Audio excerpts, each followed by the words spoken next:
Yan po yung puno ng parakata mga idol. Oh.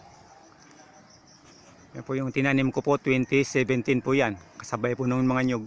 Taas na po oh. Natira po to ng bagyong Udit. Alam nyo po mga idol kung ilang piraso to. 100 pirasong puno po to eh. Kaso po dahil po sa bagyong Udit, naubos po siya. Natira dito eh 6 na piraso na lang. Yan po. Ang tawag po dito mga idol parakata. Sa ibang lugar po yan palakata. Sa amin po parakata. Binibili po yan ng bultuhan. Oh, sana po kung hindi nasira po yung aking gitsandang puno po, ganito kalalaki. Nako, malaking pera na po yan eh. Oh.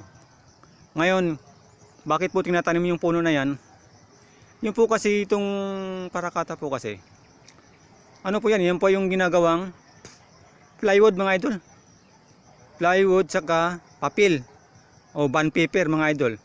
Saka yung lapis or pencil, yung tangkay po nung lapis, di po ba kahoy yun. Yan po yan. As marami pa pong nagagawa yan. Sabi po nila. Oh. Di ba ba? Sayang po eh kung hindi lang po nasira nung bagyo eh. Malaking pera na po sana yan. Oh. Laki na po oh. Mga idol. Oh. Meron na po sana ako ngayon mga idol. Kaso eh okay lang. Meron akong panibagong mga tanim mga idol eh. Siyempre hindi tayo susuko hanggat hindi natin makuha po yung ayan po, hanggat kaya pa mga idol. Ataas yan. At least meron po tayong inaasahan. Meron po mga nyog dyan. Yan. Ayan lang po yun. Tsaga lang. Hindi lang naman po yan ang ating inaasahan. Kundi, malay mo.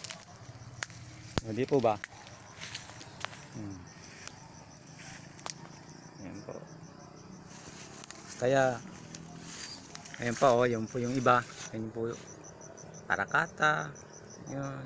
Hanggang doon po yan. Yun po yung mga natitira. Pero meron naman po akong mga tanim na bago. Malilit pa nga lang. Yan po. Putol yan.